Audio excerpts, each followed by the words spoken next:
प्रिय विद्यार्थियों, पिछले कालखंड में मैंने आप लोगों को कविता पुष्प की अभिलाषा इसका सस्वर वाचन करते हुए इसका भावार्थ आपको समझाया था कि इस कविता का क्या अर्थ है और फूल ने किस प्रकार अपनी देशभक्ति की भावना को अभिव्यक्त किया है। ठीक है, बहुत ही सहज और सरल तरीके से आपको मैंने समझा दिया है। और अब इस कालखंड में मैं आप लोगों को जो अभ्यास कार्य है, अभ्यास कार्य के अंतर्गत यहाँ पर बोध प्रश्न में हम देखेंगे। तो पहला, ठीक है, शब्दों के अर्थ, और दूसरा जो प्रश्न है निम्नलिखित प्रश्नों के उत्तर लिखिए। इन दोनों प्रश्नों के बारे में जानकारी दूंगा और विद्यार्थियों विशेष तौर से हमको प्रश्नों के उत्तर कितने सहज और सरल तरीके से लिखना है, ठीक है, सार घर पे तो उत्तर कैसे देना है, उसके बारे में आपको मैं जानकारी दूंगा। तो देखेंगे यहाँ पर आप देखिएगा, सबसे पहले हम बात करें निम्नांकित शब्दों के अर्थ शब्दकोश से खोज कर लिखिए। तो बच्चों यहाँ पर देखेंगे, मैंने आपको पिछले कालखंड में भी इन शब्दों के अर्थ बताए हैं, फिर से मैं आपको इनके अर्थ बता देता हूँ। यहाँ पर सुरबाला, सुरबाला का मतलब होता है देव कन्या या देवताओं की बेटियां। ठीक है, सुर का मतलब होता है देवता और बाला का मतलब होता है लड़की या बेटी। ठीक है, तो सुरबाला का मतलब क्या हुआ, देवताओं की कन्याएं या देवताओं की बालाएं या देवताओं की बेटियां। फिर आगे आता है बिंद, तो बिंद का मतलब होता है पिरोना या गुथना, यानी गुथ जाना या पिरो जाना।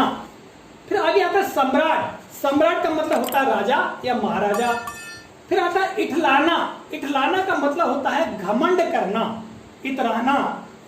फिर आगे आता है पथ, पथ का मतलब होता है मार्ग या रास्ता। और फिर हम आगे देखेंगे तो शब्द है शीश, शीश का मतलब होता है सिर। ठीक है, और सौ, सौ का मतलब होता है मुर्दा। ठीक है, तो इस तरह बच्चों ये कुछ शब्द है, इनके मैंने आपको अर्थ बताया। और अब हम आगे बढ़ते हैं प्रश्न क्रमांक 2 पर। तो निम्नलिखित शब्दों के उत्तर लिखिए।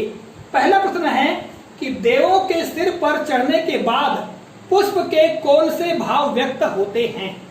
बच्चों, मैंने आपको पिछले कालखंड में बताया है, समझाया है कि जब पुष्प देवों के सिर पर चढ़ता है मान लो, तो वह कौन से भाव व्यक्त करता है।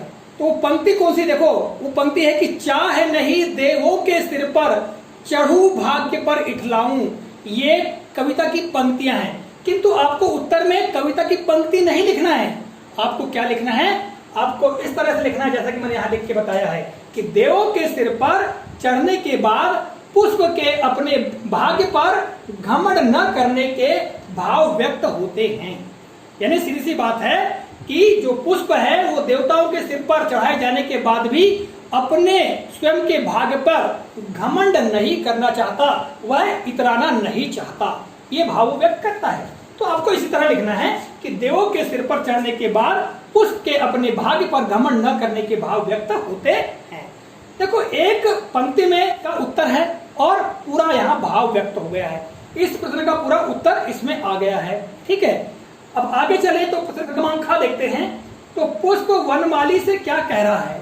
तो देखिएगा, जो अंतिम पंक्तियां हैं उसमें पुष्प ने वनमाली से कहा है कि मुझे तोड़ लेना वनमाली, उस पथ पर तुम देना फेंक, मातृभूमि पर शीश चढ़ाने जिस पथ जाए वीर अनेक। इस 4 पंक्तियों में पुष्प ने वनमाली से अपनी भावना को व्यक्त किया है, किंतु बच्चों हमको उन कविता की पंक्तियों को नहीं लिखना है, बल्कि हमको उत्तर इस प्रकार लिखना है। कैसे कि पुष्प वनमाली से कह रहा है कि हे वनमाली, तुम मुझे तोड़कर उस मार्ग में फेंक दो, अर्थात डाल दो, जहां से अनेक वीर अपनी मातृभूमि की रक्षा करने के लिए अपने आप का बलिदान करने गुजरते हैं।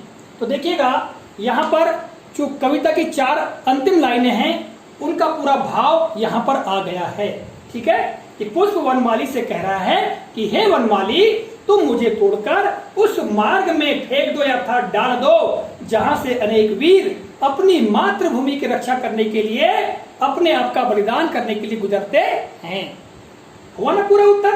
तो देखिए, इस प्रश्न का ये पूरा भाव हो गया, मतलब ये पूरा उत्तर हो गया। ठीक, प्रश्न क्रमांक देखेंगे ग। तो ग क्या कह रहा है, देखिए पुष्प अपनी राष्ट्रीय भावना किस प्रकार व्यक्त करना चाहता है। तो देखिए ये जो प्रश्न का उत्तर वो भी अंतिम 4 पंक्तियों में ही छिपा हुआ है। क्या छिपा हुआ देखिएगा, पुष्प मातृभूमि की रक्षा करने वाले वीरों के मार्ग में पड़कर उनके पैरों तले आकर अपने आप को धन्य समझते हुए अपनी राष्ट्रीय भावना को व्यक्त करना चाहता है।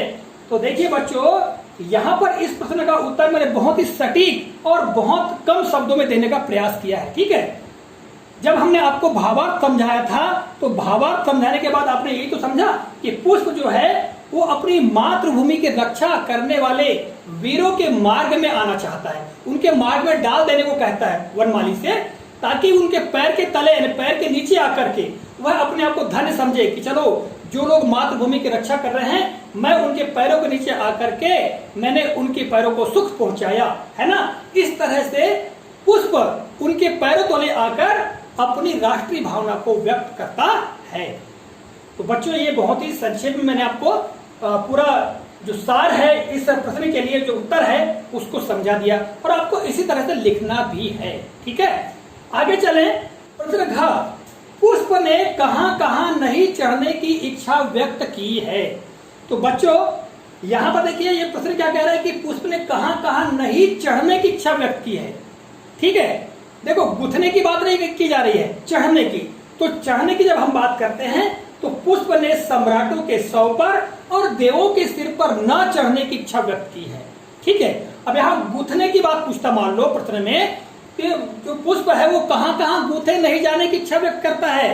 तो जो पुष्प है वो देव कन्याओं के गहनों में और वरमाला में गुथने की इच्छा व्यक्त नहीं करता है, किंतु यहाँ पर प्रश्न में कहा गया है कि पुष्प ने कहां कहां नहीं चढ़ने की इच्छा व्यक्त की है। तो पुष्प ने 2 स्थानों पर चढ़ने की इच्छा व्यक्त नहीं की है। कहां?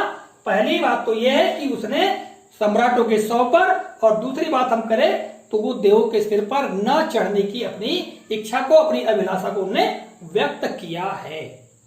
तो विद्यार्थियों ये चारों प्रश्नों के उत्तर हमने बहुत ही सटीक और बहुत अच्छे तरीके से दिया है।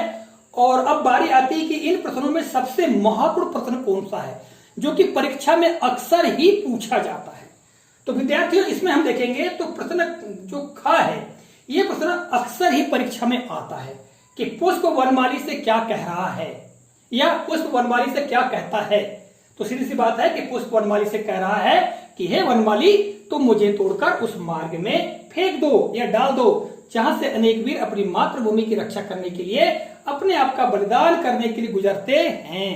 तो ये प्रश्न सबसे महत्वपूर्ण है। बच्चों इसके अलावा यदि कोई भी प्रश्न अगर आपसे पूछ लिया जाए तो आप आसानी से और सरल तरीके से उत्तर लिख सकते हो।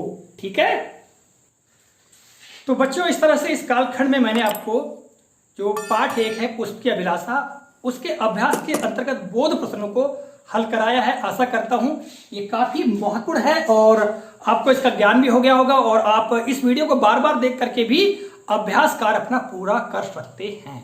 इसी के साथ इस कालखंड से मैं विदा लेता हूं। अगले कालखंड में किसी नए प्रकरण को लेकर या इसी प्रकरण से संबंधित जानकारी लेकर पुनः आपके समक्ष उपस्थित होऊंगा। तब तक के नमस्कार, जय हिंद, वंदे मातरम।